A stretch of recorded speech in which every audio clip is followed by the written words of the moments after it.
The man only glanced at the milk carton in his hand and instantly thought of a way to escape. He first crushed it, then took the entire box apart. Next, he used a spoon to scrape off the layer of wax paper inside. When the guard wasn't paying attention, he pressed the wax seal onto the lock's keypad. This way, the guard's fingerprints would be left on the keypad while entering the code. By comparing the fingerprint positions, he could easily figure out the password digits. The next step was testing the password sequence. The man scrunched up some toilet paper, then covered it with toothpaste. Soon, he had a bunch of small paper balls. Finally, he wrapped all of them with a damp napkin. This gave him a large, soft paper ball. When the guard came to unlock his handcuffs, he quietly stuffed the paper ball into the lock hole of the small window. This way, the lock on the small window got jammed with the paper ball. Once the guard left, he could easily open the small window and reach the keypad, but his keeping through here wasn't enough.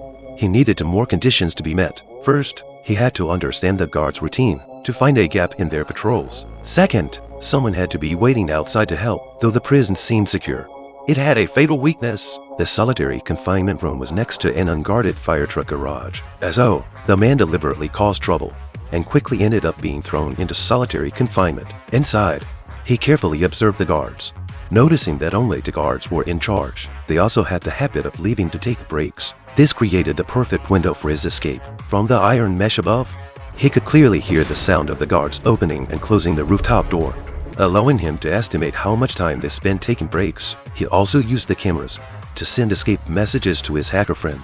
Once everything was ready, they began their official plan. The man unlocked the keypad and escaped. He then rewound the footage to create the illusion that he was still in his cell, giving him more time to flee. Next, he successfully reached the fire station via the ventilation ducts. After changing clothes and disguising himself as a firefighter, he waited. At that moment, the two guards were still on the rooftop taking their break. Now it was time for his teammate to act. The woman deliberately caused a disturbance in the parking lot next to the prison, drawing the fire brigade out. Meanwhile, the man had already hidden below. When the alarm went off, everyone rushed to the fire, leaving no one to notice him. In this way, he successfully escaped right under the guards' noses.